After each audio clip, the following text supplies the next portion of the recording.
molecular plant biologist. So what I'm really interested in is how plants deal with stress as a part of their daily life. For instance, because plants, they cannot move, they cannot run away from either high temperature, low temperature stress, or if they experience some severe drought, they cannot run away. And when pathogen like bacteria or fungi attack them, they have no way to go, but need to deal with it on the spot. And in our lab, what I'm interested in is how gut cells on the surface of the leaf to deal with those stress, because this is a major point for plants to sense the environmental changes, especially stress, and then through a very complex signaling pathway to produce some responses for a better chance to survive. And to put it into perspective, I'm going to tell you a little bit how plants do that using one example. Under drought, which is very, very common in many parts of the world, plants synthesize a hormone called acetic acid, ADA, which combines its receptor and releasing and activate a protein kinase called OST1, open stomata 1. And this is the start in the field of plants. OST1, they can interact with a number of substrates.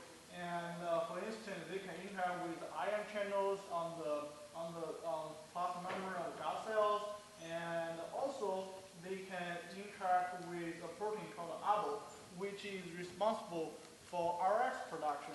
RS, as we all know, is the reactive oxygen species, and RS is the second messenger to induce a lot of downstream responses.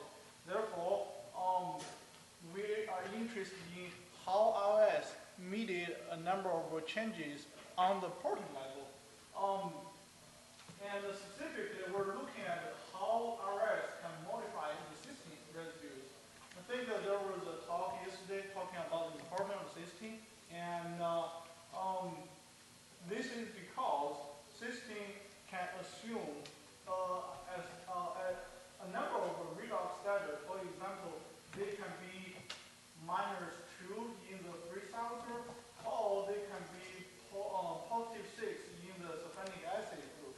And the interesting thing here is whenever you have the redox change on the cysteine, you will have dramatic changes on the protein conformation. Therefore, you have changes in protein activity, binding affinity to other proteins. That's how the modification of cysteine can act as a switch to modulate cellular responses. And one of the modification I show here is between the free cell group and the disulfide bond. Disulfide bond is very common in, I would say, every organism. For instance, insulin have 2 peptide chains, which is linked together by 2 pairs of cysteine by the disulfide bond.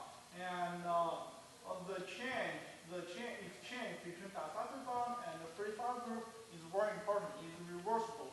As I show here, RS is the one thing that can modify from free cell group into the disulfide bond.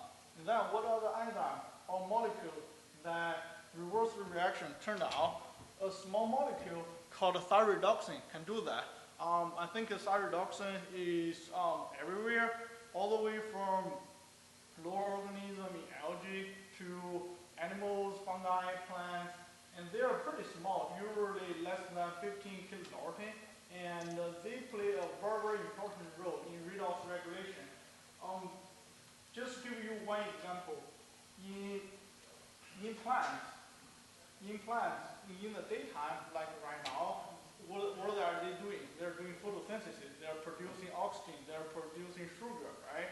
And in the night, when light is not available,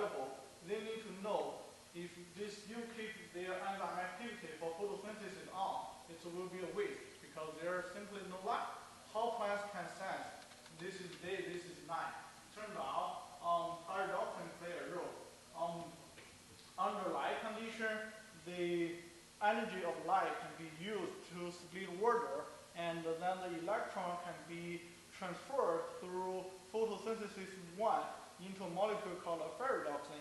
And the thioredoxin will further transfer the electron to thioredoxin into the reduced format. As you can see here, you have two free thiol group here and